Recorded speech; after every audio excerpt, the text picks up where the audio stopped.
Hi, so it looks like I have a lot going on today. Today I am making another one of my favorite summertime dips. Something great to use up the summer produce. I have eggplant, I have tomatoes, I have bell peppers, and you can use whatever colors you want. I have onion, I have celery. I went ahead and chopped some celery and tomatoes here.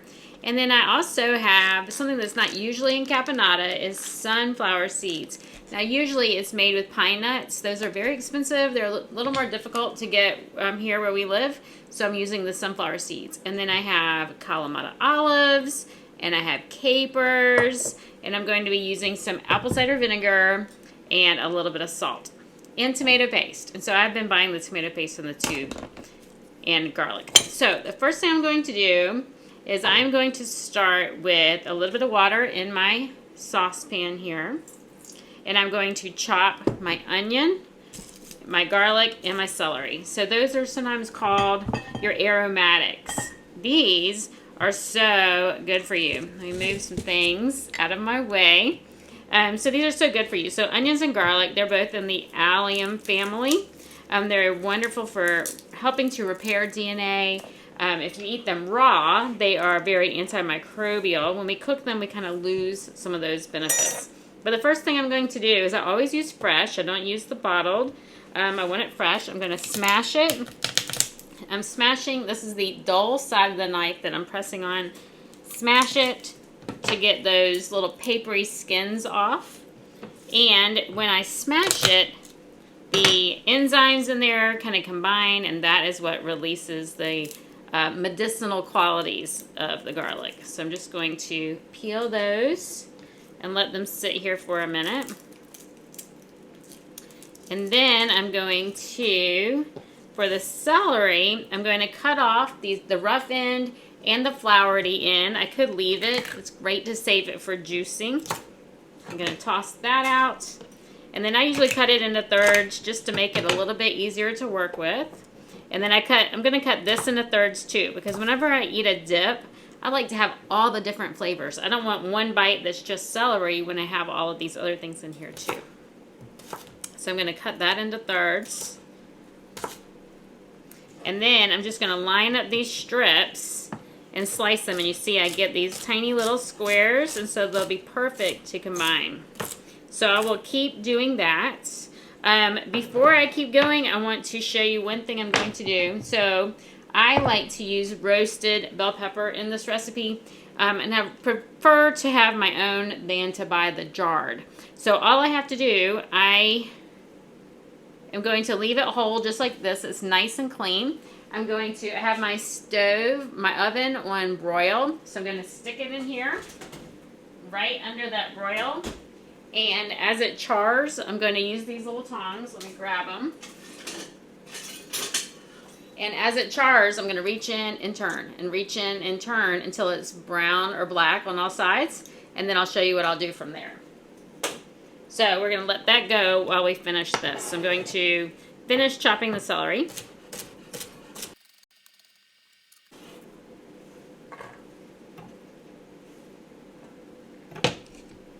And then I had more celery on the plate.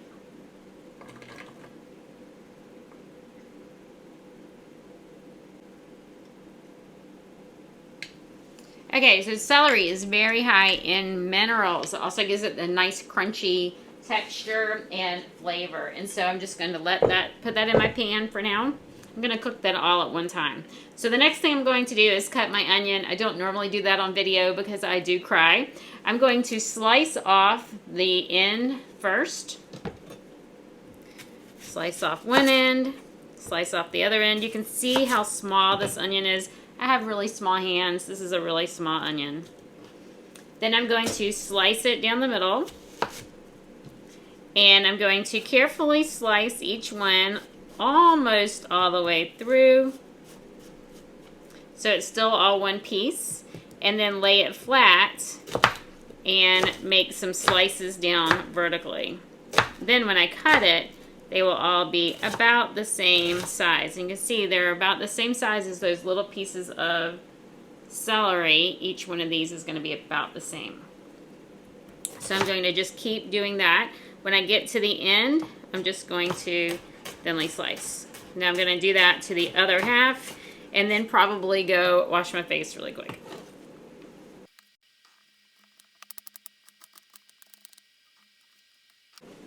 Okay, my onions and celery are in my pot, and so now I just need to slice my garlic. So for the garlic, I'm going to thinly slice it all one way.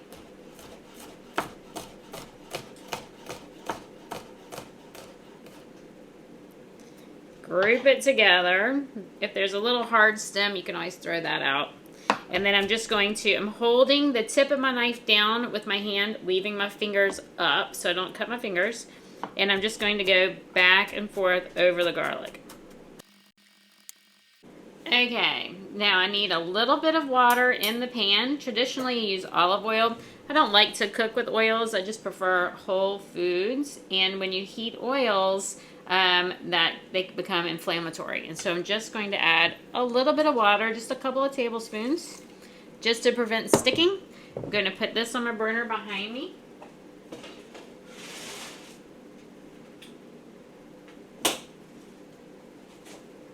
And let that start cooking. I'll stir occasionally while we're making the other ingredients. Or prepping the other ingredients. I'm not making an eggplant. Okay, so our next ingredient is our eggplant. And so it's a good idea to always cut one side off. I already did that. Then I'm going to cut this part off, that with that papery skin. We don't want that. And the base. Now, I leave the skin on. I like that dark purple color. I know how this eggplant was grown, and so I know it's safe for me. Now, if you don't know if it is a conventionally grown, it may have pesticides, and this purple color is going to give it a bitter flavor. And so if you are offended by bitter flavors, that may not be the best option for you. So you can peel it, but I do like the peel. And bitter is so good for you. Bitter is really great for the liver and the gallbladder. So I'm going to slice this about 1/2 inch thick. And then I'm going to cut it into cubes.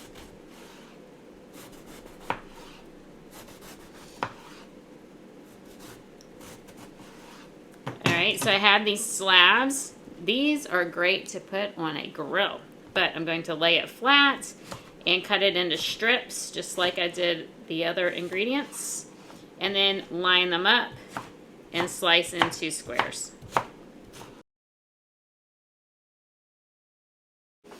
Okay, so only a few more minutes left on our onion, celery, and garlic.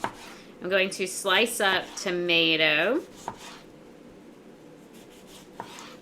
and then chop it. It will kind of fall apart when we're cooking it anyway, so I don't need it to be too small.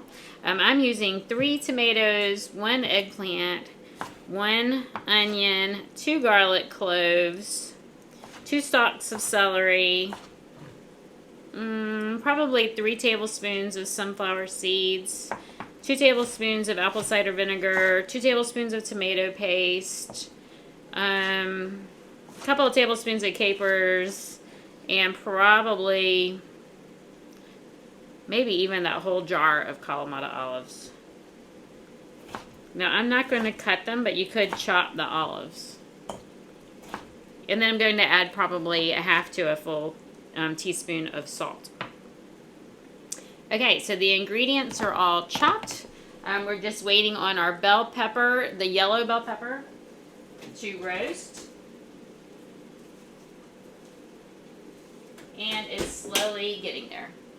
Okay, while that is cooking, I will prep the other ingredients. When we eat this caponata, I like to eat it with slices of cucumber. Is this the most ridiculous looking cucumber? As I said, it's not even the biggest one in the yard. But this is called a Soulong. It's an heirloom variety. I have a carrot. I'm going to thinly slice at an angle. But sometimes we eat chips too. So I eat chips very, very, very rarely because they are cooked in oil. Sometimes I will make my own, but I do like the grain-free chips. This is a Cider brand. I don't eat any grains. I definitely don't eat corn. Corn cross-reacts with gluten. I have a history of autoimmune conditions. My family likes corn, and so they eat purple corn. And this one, it is certified gluten-free for my family that doesn't eat gluten. But like I said, it can cross-react with gluten.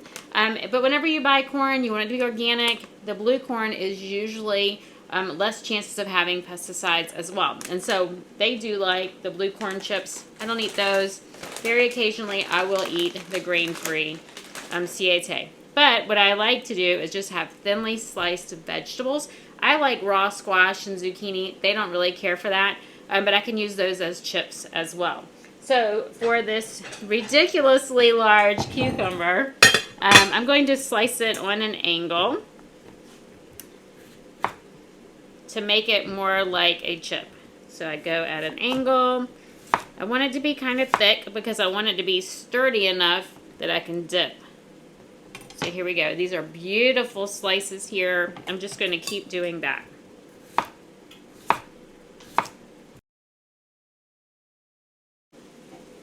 Okay, so the onions and the celery are cooked.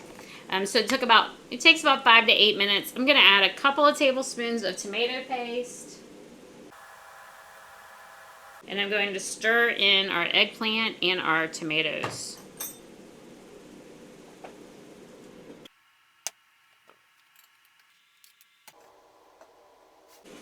Okay, I wish you could smell this. It smells so good, but right now it's just the eggplant, the tomatoes, the celery, onions, and the garlic.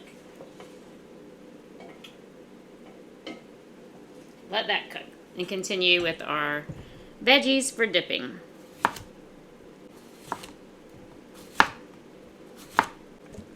All right, I'm going to add a tablespoon or 2 of vinegar. I like the raw apple cider vinegar with the mother. It's more alkalinizing to the body. I'm also going to add a teaspoon of sea salt. The salt will help bring the moisture out of the eggplant and the tomatoes. So I won't even need to add any more water. So all I did is start with a couple of tablespoons of water just to prevent sticking.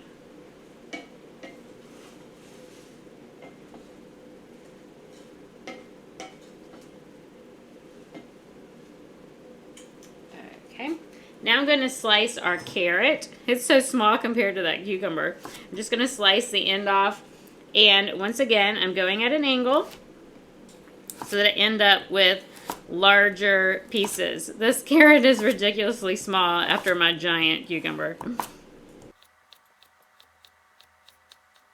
Okay, next I'm going to check on our pepper. Let's see how it's doing.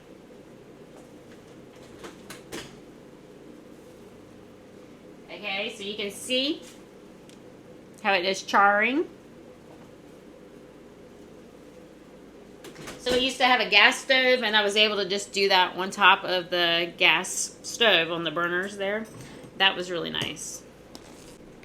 Okay, so we're only cooking this until the eggplant is done, until it looks nice and soft.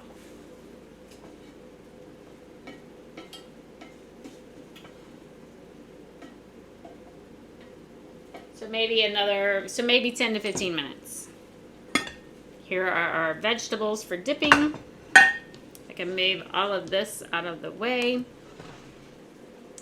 Okay, so a lot of times when people roast peppers, they cover them with plastic. I don't want to do that. I don't want to get plastics in my food. And so I'm going to put the pepper in this bowl straight out of the oven where it's nice and hot. And then I'm going to put this plate on top to help hold the moisture in.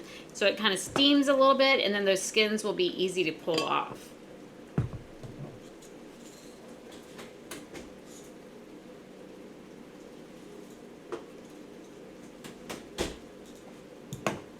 So we have our roasted pepper, put the plate on top.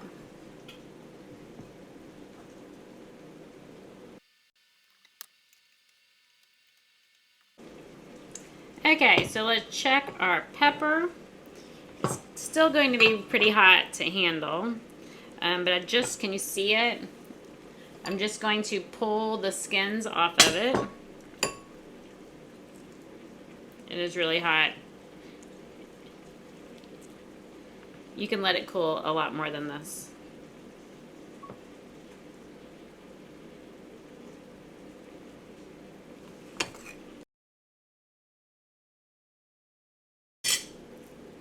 Okay, so I just pulled the skins off of the pepper. Can you see? So it's just a roasted pepper. And so mine's still really hot. Let yours cool. I'm just being impatient. I'm going to thinly slice it.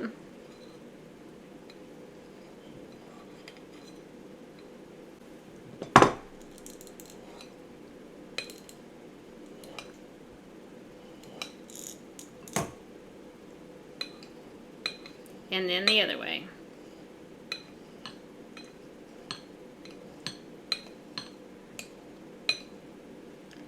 Alright, I'm going to add it to this plate where I have a couple of tablespoons of capers, probably 2 to 3 tablespoons of capers, and a half a cup of Kalamata olives. I'm just going to use the same plate until my caponata is ready,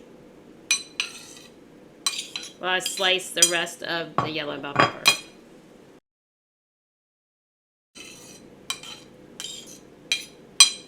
Alright, so here are what the skins look like. I pulled all of the skins off of the yellow pepper. Okay, so now it's time to throw it all together. And let me grab our pot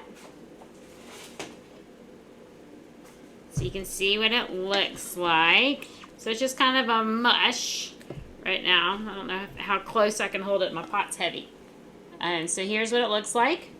Now I'm going to add my chopped peppers, my olives, and my capers. Now that it's off of the heat, I'm going to add a few tablespoons of the sunflower seeds. I would say about 1/4 of a cup, so about 4 tablespoons. I love the texture. Now, if you have pine nuts, use pine nuts. Like I said, they're just really hard to find here. I'm going to put in a dash of red pepper flakes.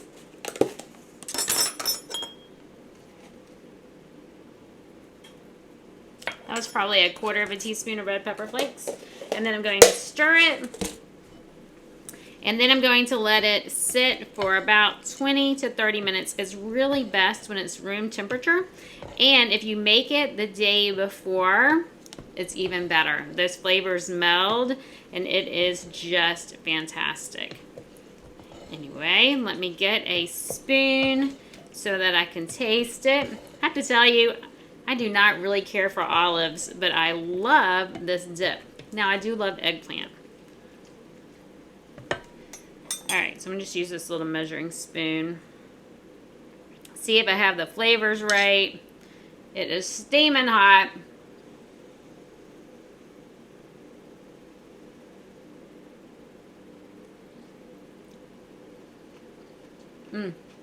Perfect. Nice and tangy. The capers give it that nice, sharp, tart flavor. I just love it. It's going to be really great with the cucumbers and the carrots once it cools. So when I finish, I will put it all in a container. Actually, I'll go ahead and do it right now. I will move it into this bowl. So like I said, it's better the next day. So this is going to be really great tomorrow. And so what I'm going to do is I'm going to put it in the refrigerator and chill it overnight. And then 30 minutes before I serve it, I'm going to set it out and bring it to room temperature. So excited. One of my favorite dips in the summertime.